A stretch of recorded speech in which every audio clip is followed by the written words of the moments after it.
Allahu Ekber! Tekbir! Tekbir! Allahu Ekber! Allahu Ekber! La ilahe illallah! La ilahe illallah!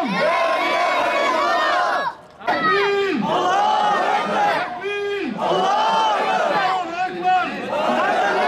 Allahu Ekber! Allahu Ekber! Selam, direnişe devam. Kudüs'e selam, direnişe devam. Kudüs'e selam, direnişe devam. Vahdeti konuşmanın vaktidir.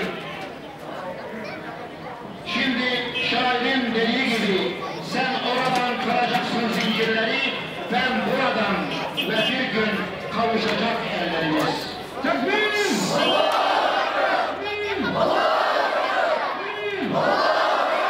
Yaktıkları ateşin içerisinde yanmaktadırlar. Kudüs'e selam, direnişe devam. Kudüs'e selam, direnişe devam. Kudüs'e selam, direnişe devam. Allah'a hamdolsun. Selam, direnişe devam. Kudüs'e selam, direnişe devam. Bismillahirrahmanirrahim. Cenab-ı Allah İsra suresi 1. ayetinde şöyle buyurmaktadır.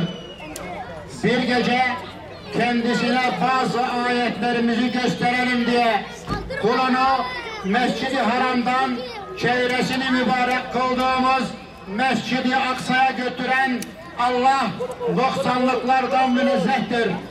O gerçekten her şeyi işitmekte ve görmektedir. Kudüs, Mescid-i Aksa, Gazze, Filistin, dehşetin, vahşetin yaşandığı mübarek mekanlar. 80 yıla yakındır Siyonist, gasip bir grubun saldırısıyla karşı karşıya kalan İslam beldeleri. Yine bir Ramazan ayı ve yine 14 Mayıs günü olan işgalin resmen ilan edildiği tarihin yıl dönümü. Yine işgalci terör şebekesinin Kudüs ve Mescid-i Aksa'ya karşı zalimane ve hunharca saldırıları. Ama Allah'a hamdolsun bugün direniş cephesinden müjdeli haberleri alıyoruz. Kudüs direniyor, Mescid-i Aksa direniyor, Şeyh Cerrah direniyor, İzzettin el-Kassam ümmetin izzetini muhafaza ediyor. Tel Aviv, Berşeba, Holon, Eşhok, Eşkalon, Yafa, Lod ve bir bütün olarak Siyonistler kendi yaktıkları ateşin içerisinde yanmaktadırlar. Allah'a hamdolsun denklem değişmiştir. Direniş artık işgalci terör rejiminin, Siyonizmin, emperyalizmin anlayacağı dille konuşacaktır. Direniş Tel Aviv'in kalbine atılan füzelerle ve tamamen kendi planları doğrultusunda saati dahi şaşmadan cevap verebiliyor. Bütün dünyaya büyük bir gururla sundukları ve arkasında saklandıkları için kendilerini güvende hissettikleri demir kubbe Gazze'den atılan füzelerle delik deşik olmuştur, kevgire dönüşmüştür. Hamdolsun direniş bugün bütün ambargolara, ablukalara ve normalleşme diye tutturulan bütün ihanet girişimlerine rağmen sanıldığından daha büyük donanımlı ve daha çok güçlüdür. Dün taş ile, sapan ile başlayan direniş bugün Tel Aviv ve Siyonistlerin sığındıkları tüm mekanlar direnişin menzili içerisinde girmiştir. İnşallah bundan sonra direniş daha çok güçlü olacaktır. Tekbir! Allahu Ekber! Tekbir! Allahu Ekber! Tekbir! Allahu Ekber! Rabbimiz direniş erlerinin güçlerine güç, cesaretlerine cesaret katsın. Zalimlerin kalplerindeki endişe ve korkularını artırsın inşallah. Kahrolsun İsrail emperyalizmi! Kahrolsun İsrail emperyalizmi! Kahrolsun İsrail emperyalizmi! Bütün dünya ve insanlık bilsin ki doğusuyla batısıyla Kudüs bizimdir ve bir bütün olarak İslam ümmetinin kalbidir. Ayrıca başkenti Tel Aviv olan bir devleti tanımadığımız gibi Tel Aviv, Hayfa, Nasıra, Akka, Berşeba, Netanya, Holon, Aşhot, Aşkalon, Yafa, Lod ve Trakya şehirleri de Filistinlilere aittir. Siyonist rejim sadece bir işgalcidir ve her işgalci gibi günün birinde defolup gidecektir. بالله بالدم نفديك يا أقصى بالله بالدم نفديك يا أقصى بالله بالدم نفديك يا أقصى. Bugün İslam coğrafyasının dört tarafında dünya müstekbirlerine karşı Müslüman halkların haklı ve büyük direnişi devam etmektedir. Ama Kudüs ve Mescid-i Aksa direnişi Müslüman halkların direnişinin en stratejik noktasıdır ve direnişin mihveridir. Kudüs, İslam coğrafyasının ayrılmaz bir parçasıdır. Peygamberlerin harem-i şerifidir. İzzet ve onurumuzdur. Kudüs demek Mekke demektir. Medine demektir. Kudüs demek Şam, Bağdat, Kahire demektir. Kudüs demek Meşhed, Kum, Tahran demektir. Kudüs demek Diyarbakır, Ankara, İstanbul demektir. Biz biliyoruz ve inanıyoruz ki Kudüs'e sahip çıkmak İstanbul'a, Bağdat'a, Şam'a, Tahran'a, Beyrut'a, Kahire'ye ve Mekke'ye sahip çıkmaktır. Efendimiz sallallahu aleyhi ve sellem Mescid-i Aksa'ya giden ve içinde namaz kılın. Eğer oraya gidemez ve içinde namaz kılamaz iseniz kandillerinde yakılmak üzere oraya zeytinyağı gönderin diye buyurmuştur. Elbette burada zeytinyağı bir semboldür. Efendimiz Aleyhisselatü Vesselam henüz o zaman için fethedilmemiş Kudüs'ün ve Mescid-i Aksa'nın önemini bildirmek için böyle buyurmuştu. Zeytinyağı bir semboldür. Bize düşen tarih boyunca vahyin, tebliğin ve mücadelenin merkezi olmuş bir beldeye sahip çıkmak, oranın bir İslam şehri olması için her türlü desteği o topraklara vermektir. Kudüs'e selam, direnişe devam. Kudüs'e selam, direnişe devam. Kudüs'e selam, direnişe devam. Mescid-i Aksa işgal girişiminden 4 gün önce Hamas lideri İslam Haniye, "Ey Netanyahu, defalarca söyledim, ateşle oynuyorsun, bu savaşta kazanamayacaksınız, kararınızı aldık, mücadelemizi azimle sürdüreceğiz" demişti. Hamdolsun dediği gibi de oldu. Terör şebekesi ve Netanyahu bu sözün ciddiyetini ve ağırlığını Tel Aviv'i vuran füzelerden sonra daha iyi anlamış oldu. Evet, Hamas lideri İsmail Haniye Tel Aviv'i vuran füzelerden sonra ise şu kıssa ve veciz tespitte bulunmuştur. Kudüs çağırdı, biz geldik. Kudüs çağırdı, İzzettin El-Kassam füzelerle cevap vermiştir.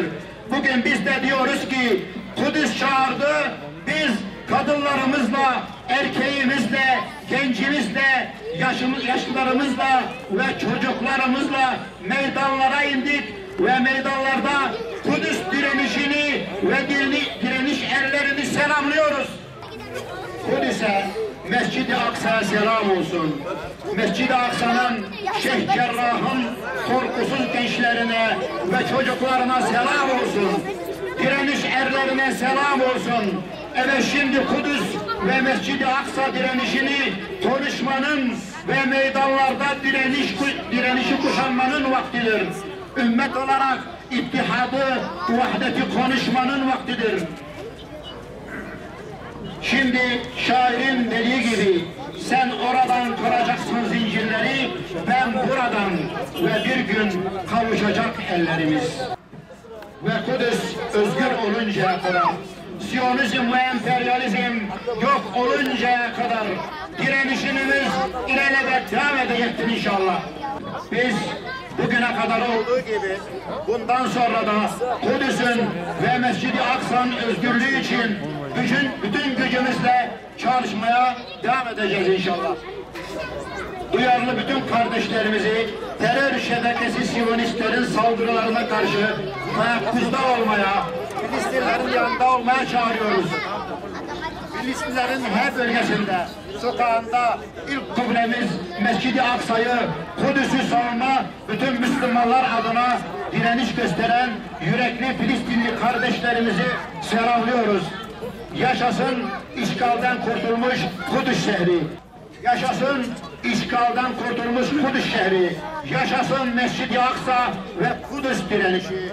Ve selam olsun direnişe ve direnişin erlerine.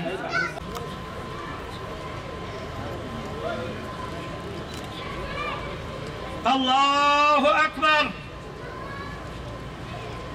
Bismillahirrahmanirrahim. Elhamdülillahi Rabbil alemin. Errahmanirrahim. Maliki yevmiddin. Veleddallin.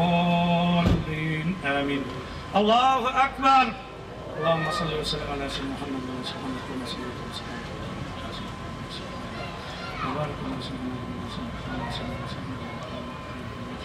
Allahu Ekber.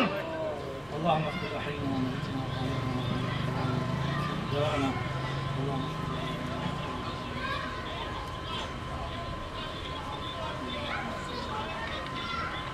Allahu Ekber. Allahümme la tahrimna ecrahum ve la teftinna ba'dahum. Vaghfir lana ve lehum bi rahmetike ya erhamer rahimin. Esselamu aleyküm ve rahmetullah. Esselamu aleyküm ve rahmetullah. İlâ ruhin nebiyyi ve âlihi ve ashabihi ve ümmetihi ve ilâ ruhi şuhedâ'il Kur'an vel İslam ve ilâ ruhi şuhedâ'i Filistin, Mescid-i Aksa ve kullu mekan. El Fatiha. Tebirin. Ey Kur'an'ı indiren, bulutları gökyüzünde gezdiren ve düşman saflarını darmadağın eden Allah'ım, Filistin kahramanlarına yardım eyle. Allah'ım, çocuklarımızın başlarını okşarken, okula gönderirken Gazze'li yetimleri de bizlere hatırlat. İslam ümmetini birleştir, aramızdaki ayrılıkları gider ve kalplerimizi müminlerin kalplerine ısındır. İslam ümmetine vahdaniyet nasip eyle ve bize de o vahdaniyeti görmeyi nasip eyle. İsrail, Siyonist İsrail ve büyük şeytan Amerika'nın Müslümanlara kurdukları tuzakları tersine çevir ve onları kendi kazdıkları tuzaklara düşür. Avrupa'nın, Amerika'nın ve Siyonist İsrail'in İslam ümmetini düşürdüğü tuzaklarla gülmelerine fırsat verme ve onlara kahhar isminle kahru perişan eyle Allah'ım. Bizleri birbirimize düşürüp gülmelerine fırsat verme. Bizlerin perişanlığı ayrılığımızdandır. Bizleri birleştir ve bizlere zafer ihsan eyle. Ya Rab, sen kimsesizlerin sahibi, mazlumların sığınağısın. Bizlere rahmet, merhamet ve nusret eyle. Sen bizim Mevlamızsın. Zalimlere karşı bize yardım eyle. Şu mübarek gün ve geceler hürmetine ilk kıblemiz Mescid-i Aksa'yı ve Peygamberler şehri Kudüs'ü zalimlerin işgalinden kurtar Allah'ım. Ya Rab, Mirac'ın basamağı Mescid-i Aksa'yı korumayı, bu uğurda mücadele etmeyi yeryüzündeki bütün Müslümanlara ve bizlere nasip eyle Allah'ım. Evlerinden, yurtlarından kovulan, öz vatanlarında garip kalan mazlum bütün Müslümanlara kurtuluşlar nasip eyle Allah'ım. Mazlumların umudu, gariplerin yurdu, cennet vatanımızı ve aziz milletimizi her türlü tehlikeden koru Allah'ım. Allah'ım, bizi yeryüzündeki bütün mazlum kardeşlerimizin acısını yüreğinde hisseden ve onlara yardım için maddi manevi varlığını seferber eden samimi Müslümanlar eyle. Bizi basiretsizlerden, ferasetsizlerden, vicdansızlardan, zalimlerden yana eyleme. Allah'ım Kudüs'ü ve İslam beldelerini işgale yeltenenlere ıslah adı altında ifsat edenlere fırsat verme. Şu mübarek bayram gecesi hürmetine dualarımızı kabul eyle Allah'ım. Allah'ın, meleklerin, tüm insanların laneti, zalimlerin, hainlerin, işgalcilerin üzerine olsun. Amin. Amin ve selamun alel murselin. Velhamdülillahi Rabbil alemin.